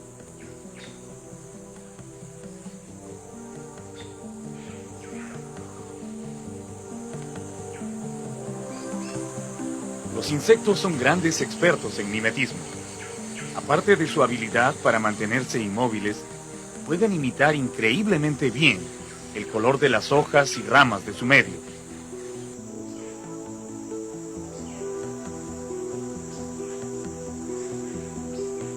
Ahora estamos observando al raro insecto palo, con su asombroso disfraz que solo se descubre cuando decide caminar sobre las ramas.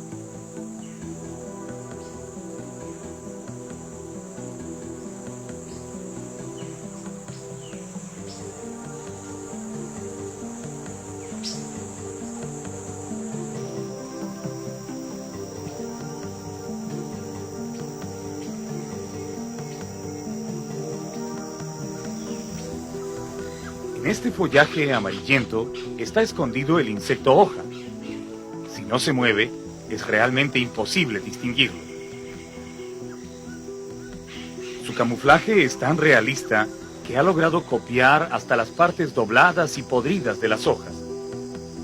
Es necesario mirar de varios ángulos para distinguir sus patas y sus alas. Con esta cobertura, el insecto hoja puede moverse tranquilamente por las ramas o por el suelo del bosque. Las aves insectívoras siempre creerán que es una hoja seca.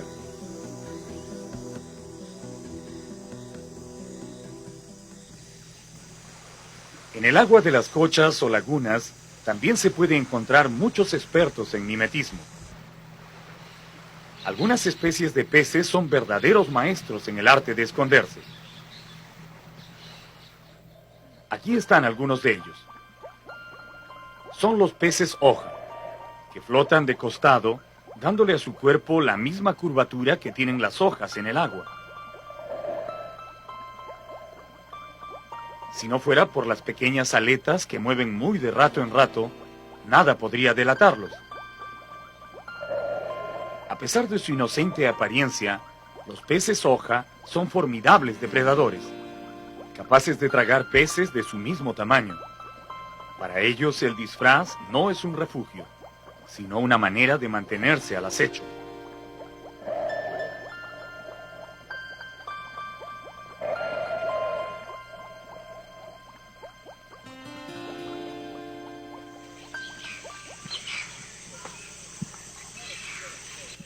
De todas las criaturas a quienes la naturaleza ha enseñado a mimetizarse, la más espectacular es, sin lugar a dudas, un ave misteriosa y sumamente difícil de encontrar. Tan rara que hasta su nombre parece una leyenda. Es el ayaimama. Usualmente su canto comienza a escucharse después del atardecer, y continúa resonando en el bosque hasta las horas de la madrugada. Es un canto lúgubre, muy diferente al resto de los sonidos del bosque, que se hace más intenso y melancólico en las noches de luna llena. En los pueblos de la Amazonía se cuenta que 2 niños perdidos en la selva fueron convertidos en pájaros por los espíritus del bosque. Y son ellos los que cantan de noche llamando a sus padres, con un lamento que parece decir, allá hay mama, y de allí viene el nombre de esa ave. Después de muchos intentos por encontrarla, una tarde la hallamos por casualidad. Y allí por fin nos dimos cuenta por qué tanta gente solo la escucha y casi nadie logra verla.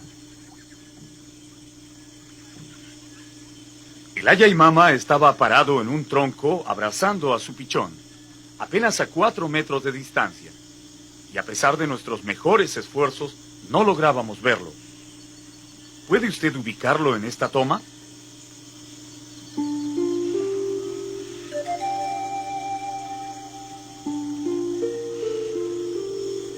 El Ayaimama es uno de los ejemplos de mimetismo más extraordinarios que existe en la naturaleza. Posee no solamente un plumaje críptico que lo hace increíblemente parecido a la corteza de los árboles, sino también tiene la asombrosa capacidad de mantenerse absolutamente inmóvil durante horas y horas, dando la impresión de que es parte del árbol, tan natural como el tronco o las ramas. El que vemos aquí está protegiendo con su cuerpo a su pequeño pichón, el cual a su corta edad ya conoce la técnica de supervivencia de su especie y se mantiene tan quieto como su madre. Su postura es tan rígida que por un momento uno podría creer que ambas aves están disecadas y puestas sobre el tronco, pero no es así. Se trata más bien de una impresionante demostración de lo que pueden lograr algunas criaturas cuando tratan de esconderse de la mirada de los demás. Los Ayaimama pertenecen a la familia de los Nyctilidae, aves nocturnas y solitarias llamadas comúnmente chotacabras, a las cuales no se ha podido estudiar con mayor detenimiento por lo difícil que resulta ubicarlas en los bosques. Durante el día permanecen inmóviles pegadas a los árboles y solo se ponen en actividad en la noche cuando salen a cazar insectos grandes y polillas que capturan al vuelo. Cuando está abierta, su boca es muy amplia, por lo que pueden engullir insectos casi enteros.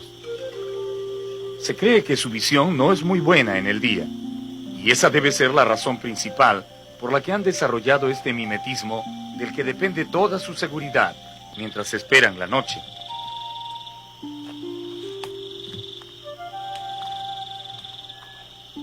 Los ojos del ave se mueven imperceptiblemente demostrando que ya nos ha visto. Dentro de unos minutos terminará el atardecer y es probable que la madre decida emprender vuelo. Y tal parece que eso es lo que teme el pichón, porque también notamos que su respiración se acelera un poquito, aunque se esfuerza por mantener la posición del camuflaje.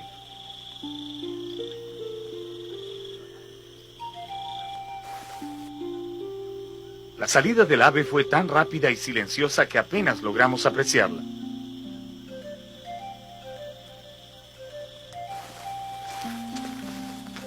El pichón hizo un rápido gesto hacia la madre, pero luego, disciplinadamente, volvió a la posición que le manda el instinto de conservación. La madre no se ha ido lejos. La vemos parada sobre una rama, ligeramente más activa por la proximidad de la noche, y tal vez preocupada por el crío que ha dejado, ahora expuesto a miradas extrañas. El pequeño parece asustado, pero se mantiene firme en su sitio. Algo le dice que mientras no modifique su disfraz, su vida no correrá peligro. Ahora podemos ver que sus ojos se abren ligeramente para recibir a la noche, mientras escucha a lo lejos el canto de su madre, que lo acompaña desde el bosque.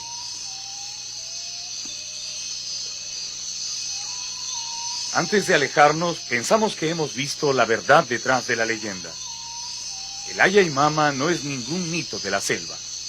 Es solo un ave nocturna, perfectamente adaptada a su medio y que posee el camuflaje más sorprendente que puede haber ideado la naturaleza.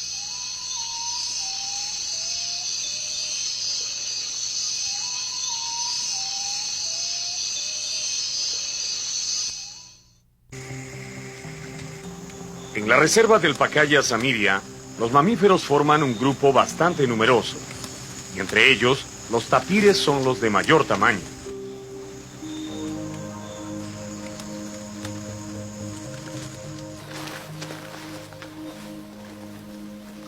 Estos pesados cuadrúpedos se cuentan entre los mamíferos más primitivos del mundo.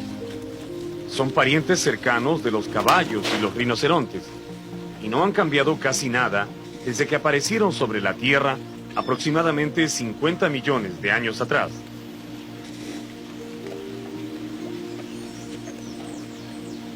En la selva del Perú se les conoce con el nombre de sachavacas, palabra de origen quechua que significa parecido a la vaca o falsa vaca. Los tapires son eminentemente herbívoros. Consumen grandes cantidades de vegetación al día, especialmente brotes, ramitas blandas y frutos de arbustos bajos. Su cuerpo macizo, de línea aerodinámica, les permite abrirse paso fácilmente a través de la densa maleza de la selva.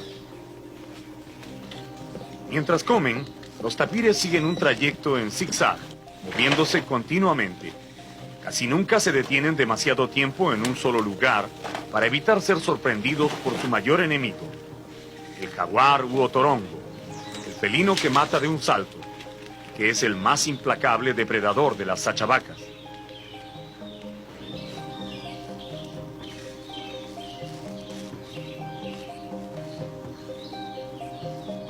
En la parte superior de la nuca, el tapir tiene una mata de crines cortas y ásperas que precisamente están allí para proteger su cuello de las dentelladas mortales del jaguar, que casi siempre le salta por la espalda para morderlo en ese punto débil. La cabeza de estas bestias tiene una especie de trompa corta con los orificios nasales en un extremo, que usa para oler los alrededores y también le sirve como dedo para arrancar brotes y hojas y llevarlas a su hocico.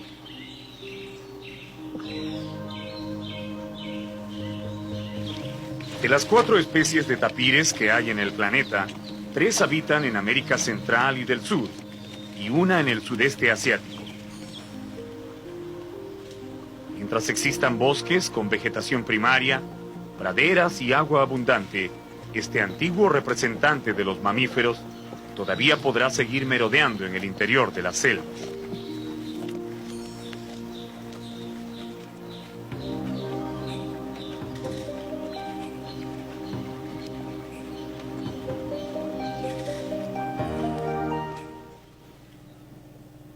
Otro mamífero importante en la reserva es el ronzoco o capibara. Su nombre científico, Hydrochaeus, significa cerdo de agua, y efectivamente su aspecto se parece mucho al del cerdo. Pero el ronzoco pertenece a otra familia, y aún más, es un verdadero líder en el reino animal, porque ha sido clasificado como el roedor más grande del mundo. El naturalista Charles Darwin, que estudió a estos roedores en las selvas de Sudamérica, escribía que durante sus viajes solo pudo ver ronzocos muy temprano en las mañanas o en las últimas horas de la tarde, pero nunca durante el día. Una observación muy acuciosa, porque efectivamente los ronzocos odian el calor y solo salen de sus escondites en las horas más frescas, a mordisquear las hierbas y plantas acuáticas que constituyen su dieta.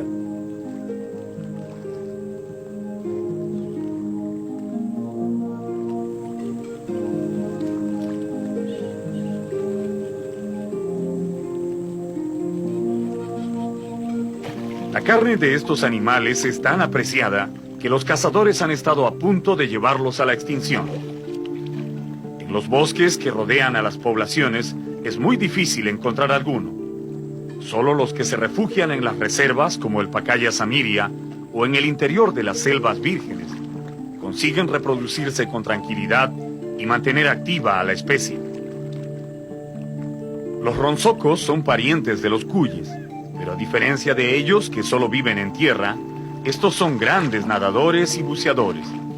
Pueden cruzar ríos caudalosos o lagunas nadando ágilmente con sus patas palmeadas, o sumergirse hasta por 5 minutos cuando tienen que escapar de sus depredadores, sobre todo del jaguar que lo persigue hasta el borde del agua.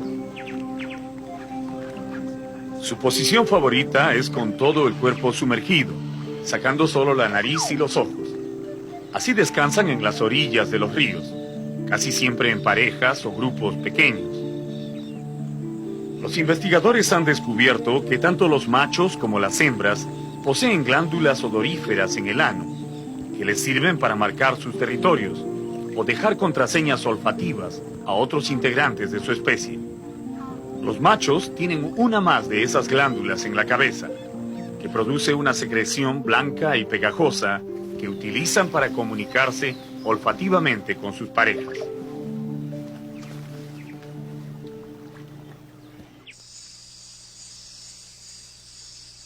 Los mamíferos están considerados por los naturalistas como los animales más evolucionados de la Tierra.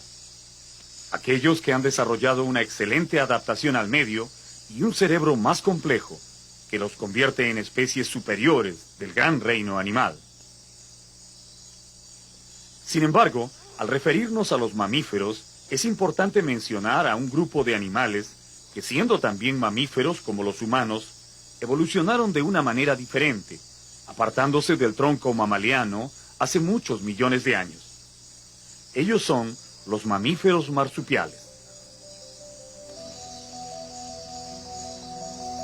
Esta muca, que descansa entre las raíces de un viejo capinurí, es el marsupial más común en la reserva del Pacaya Samiria. Animal de costumbres nocturnas, espera la llegada de la oscuridad para ponerse en movimiento. La muca o zarigüeya, como también se le conoce, es un antiquísimo habitante del planeta.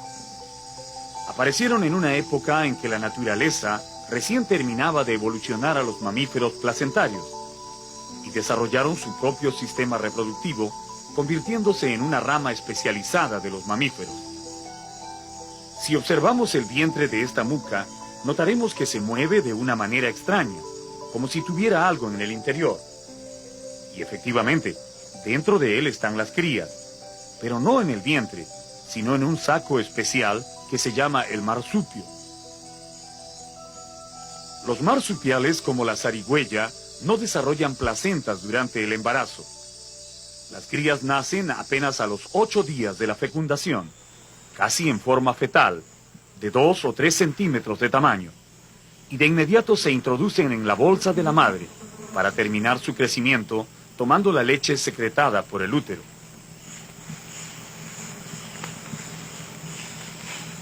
Estos cachorros ya tienen varias semanas de nacidos, pero se mantienen en el marsupio, que es como una incubadora que los protege mientras terminan su crecimiento.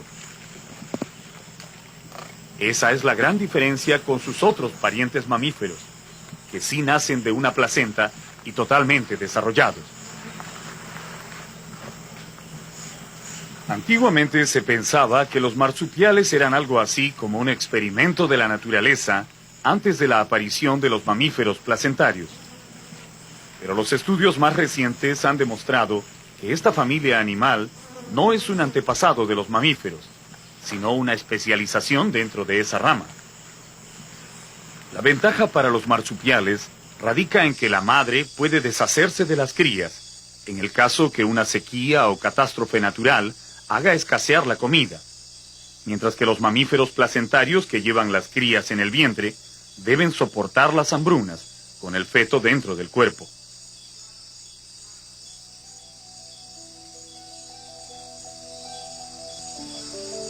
Ahora vemos que la muca se despierta y sale a buscar comida, especialmente frutos y crías de aves pequeñas.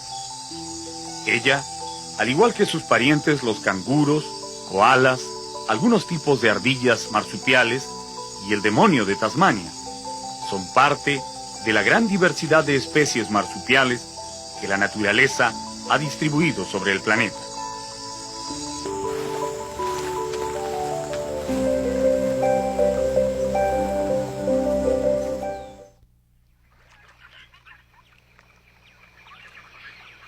Las historias más antiguas de la selva cuentan que hubo un tiempo en que los viajeros que navegaban por los ríos y lagunas de la Amazonía escuchaban en ciertos lugares voces de mujeres, cantando unas extrañas y hermosas melodías que dejaban encantados a los navegantes y les hacían perder la noción del tiempo.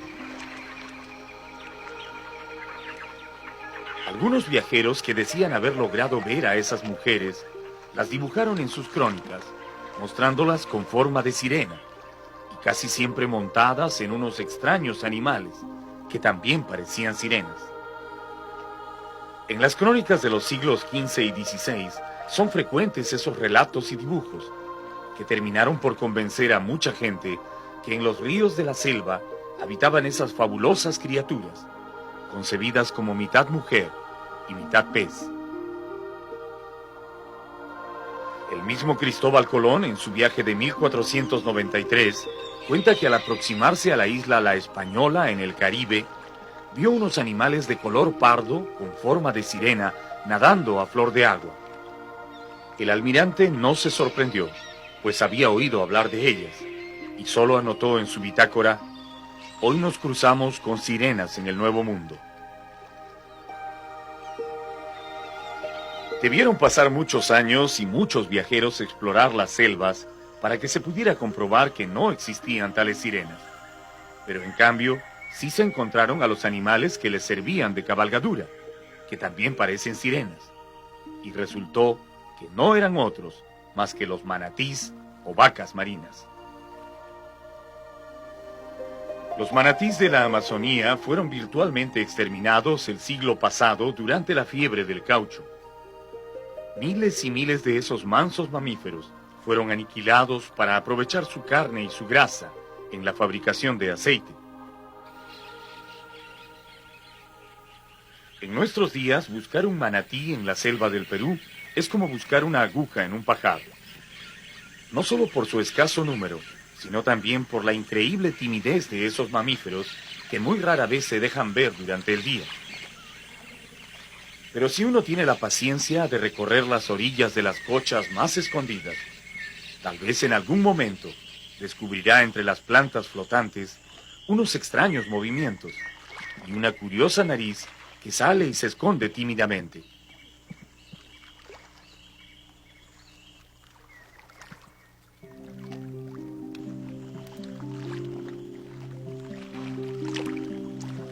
Ese es el manatí.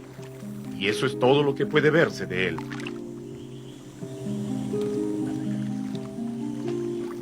Los manatís nadan en las lagunas de poca profundidad, comiendo la abundante vegetación acuática del fondo.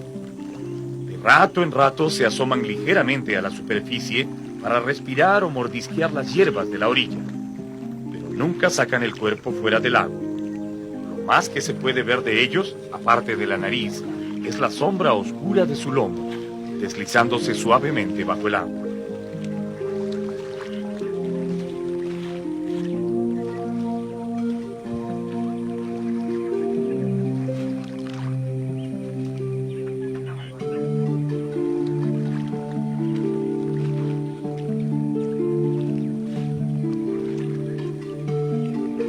Después de muchos días de búsqueda, los guías de nuestro equipo nos conducen a un pequeño estanque donde han visto entrar a un manatí durante varios días seguidos.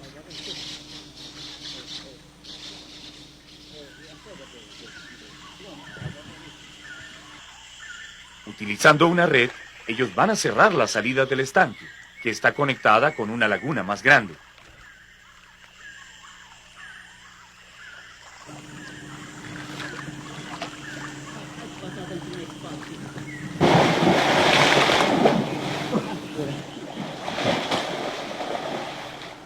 Aún no han terminado de extender la red cuando repentinamente el agua se agita con un violento chapoteo. Los guías no se inquietan ante esta repentina explosión de vitalidad. Ellos saben que el manatí es el animal más indefenso de la selva. Y su única forma de alejar a los extraños es alborotando el agua de esta forma.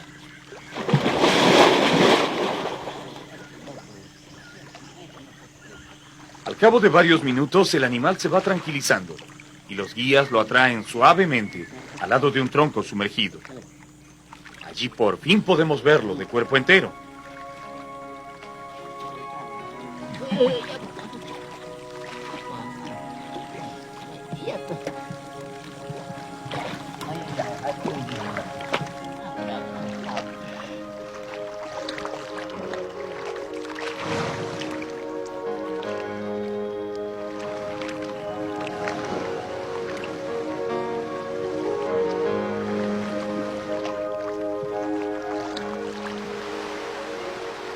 La selva parece protestar por esta captura, pues repentinamente el día se oscurece y comienza a llover.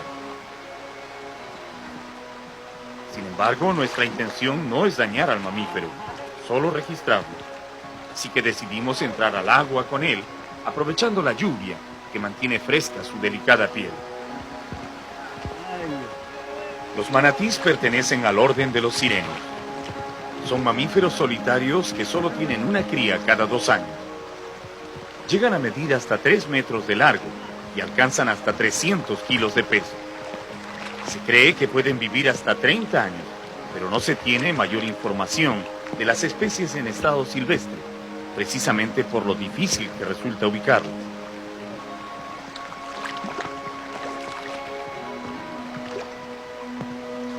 Los científicos creen que estos animales aparecieron en África y de allí se distribuyeron por todos los mares del mundo, ingresando luego por los ríos a la cuenca amazónica. Están emparentados con los elefantes y como ellos son exclusivamente herbívoros. Como pudimos comprobar con este ejemplar silvestre, los manatís son sumamente dóciles, al punto que una vez capturados se dejan acariciar sin inquietarse mayormente. El señor Severo López, antiguo conocedor de la reserva del Pacaya Samiria, nos cuenta que en la actualidad los manatís son muy raros en las cochas de la selva. Hubo un tiempo en que se podía encontrar docenas de ellos nadando a flor de agua en las lagunas, pero la intensa cacería y el comercio de su carne los han llevado al borde de la extinción. El manatí del Amazonas es una de las 4 especies de sirenios que existen en el mundo. Los otros parientes de este ejemplar viven algunos en las aguas marinas del Caribe, otros en África y en el Pacífico septentrional.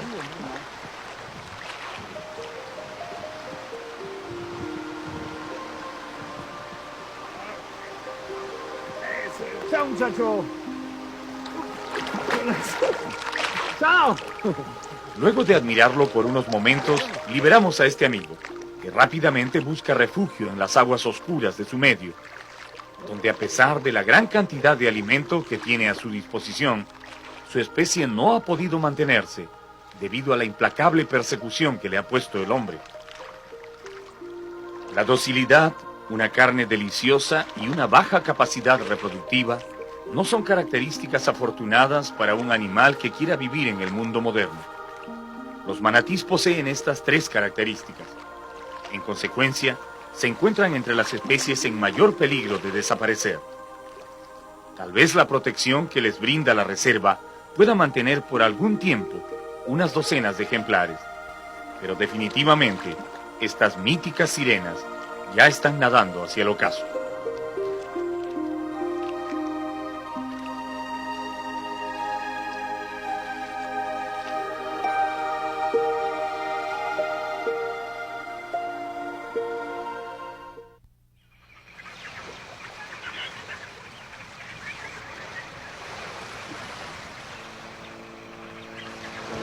Entre los meses de agosto y septiembre, los guardaparques del Pacaya Samiria entran en una intensa actividad, recorriendo afanosamente los ríos y canales de la reserva. Esta es la época en que realizan el trabajo más importante de todo el año: salvar los huevos de las tortugas charapa y taricaya antes que los infractores los roben de sus refugios naturales. A bordo de sus lanchas y canoas, Los guardaparques rastrean cuidadosamente el río, recogiendo de las playas y bancos de arena los huevos que las tortugas han puesto durante la noche.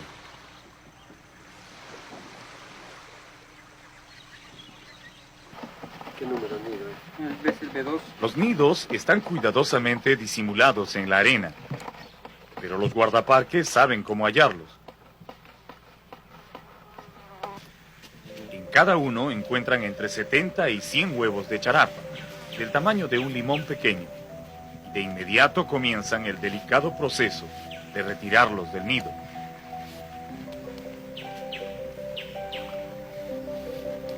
Si pudiera cumplirse el mandato de la naturaleza, estos huevos harían eclosión al cabo de 55 o 60 días. Entonces nacerían las tortuguitas que darían inicio a un nuevo ciclo de la vida. Lamentablemente, la interferencia del hombre impide que ese ciclo se cumpla, pues más tardan las tortugas en poner sus huevos que los infractores en saquear los nidos para llevárselos. En casi todas las ciudades de la selva existe desde antiguo la costumbre de comer huevos y carne de tortuga.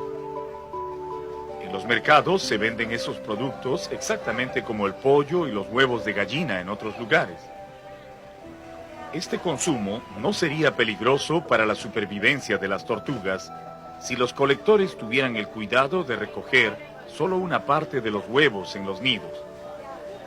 Pero en su afán de ganar dinero, se llevan todas las nidadas, creando un desequilibrio ecológico tan grave que han puesto a las dos especies de quelonios, la charapa y la taricaya, casi al borde de la extinción. Esta es la razón por la que los guardaparques tienen que apurarse en llegar primero hasta los nidos, para retirar los huevos y hacer ellos mismos el papel de madre naturaleza.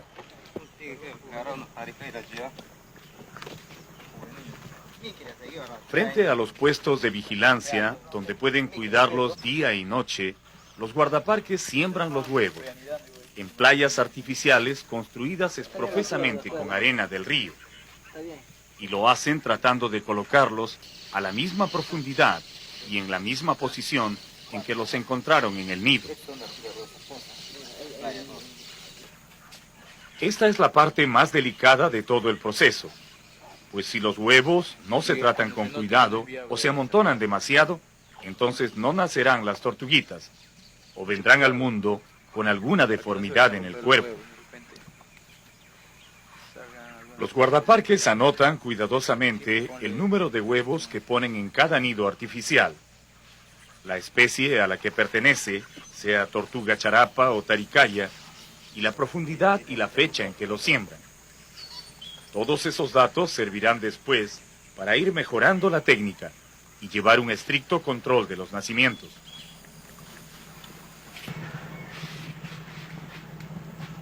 Una vez terminado el sembrado, comienza el largo proceso de esperar a que el sol y la arena ayuden a estas criaturas a nacer como si estuvieran en el nido que les dio su madre.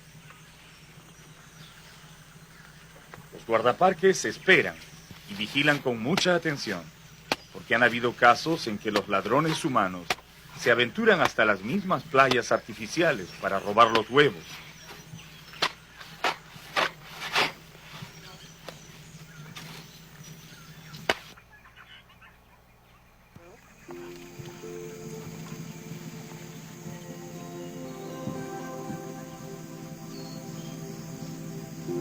Cuando llega el día indicado, las tortuguitas recién nacidas comienzan a salir de los nidos, impulsándose trabajosamente sobre la arena.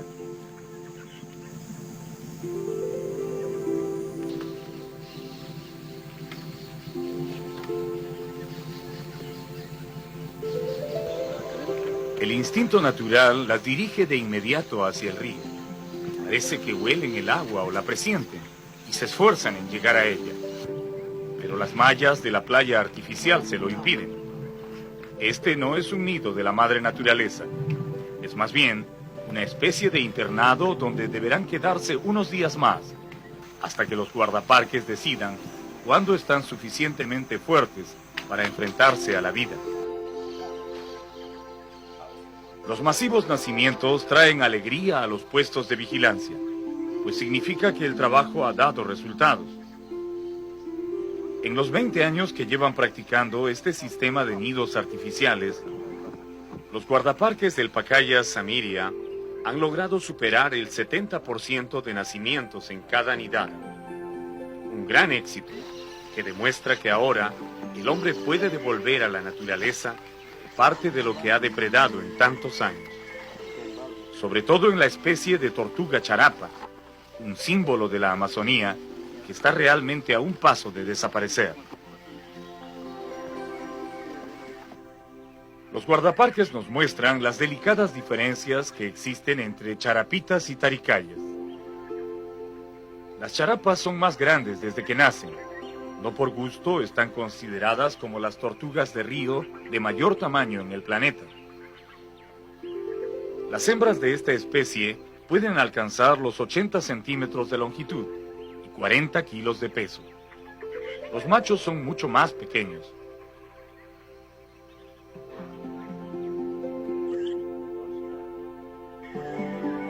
Las taricayas de menor tamaño solo llegarán a los 40 centímetros en la edad adulta, y las hembras lograrán un peso aproximado de 12 kilos. Las dos especies nacen con un pupo parecido a un ombligo, que es el resto del saco vitélico que los protegía cuando estaban en el huevo. Los guardaparques no liberan a las tortuguitas mientras este pupo no se absorbe, porque ese es el punto débil en el cual las muerden las pirañas tan pronto las detectan en el río.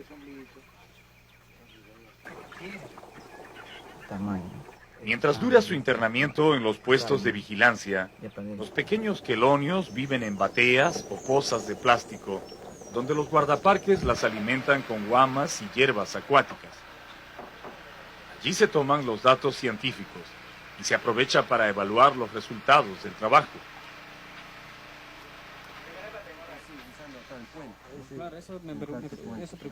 Pekka Soini, un investigador de origen finlandés, afincado en el Perú hace más de 30 años, es el hombre que ha desarrollado el sistema de las playas artificiales que están salvando de la extinción a las tortugas de nuestra Amazonía. Él, junto con otros jóvenes guardaparques y biólogos peruanos, trabajan 6 meses al año en este proyecto, que ya se está extendiendo a otras cuencas, más allá de los límites de la reserva del Pacaya Samiria. Soini está convencido que los nidos y playas artificiales son la mejor solución para el repoblamiento de esta especie. Por eso estudia la mejor forma de obtener más hembras reproductoras en cada una de sus nidadas. Claro.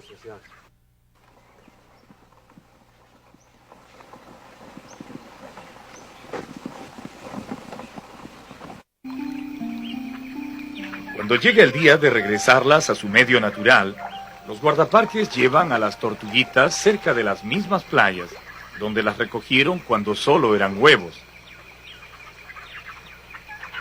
Allí, sin mayor ceremonia, pero con la satisfacción de ver el trabajo cumplido, devuelven a la naturaleza cientos de charapitas y taricayas, con la esperanza de que vuelvan a poblar los ríos de la selva.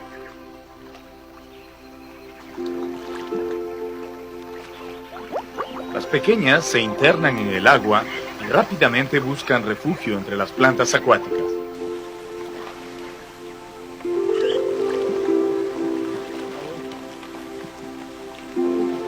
Todavía deberán pasar por la prueba de las pirañas y los cocodrilos que las esperan abajo.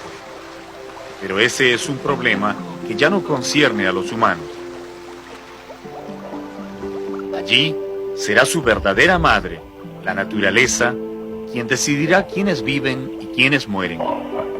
Los investigadores saben que al menos se les ha dado una oportunidad de seguir existiendo en el planeta.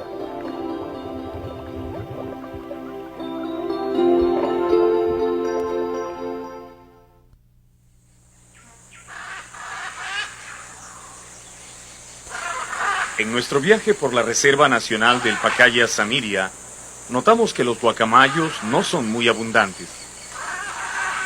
Eventualmente se puede encontrar una o dos parejas parloteando entre las hojas de una palmera, o unas cuantas familias volando entre los árboles.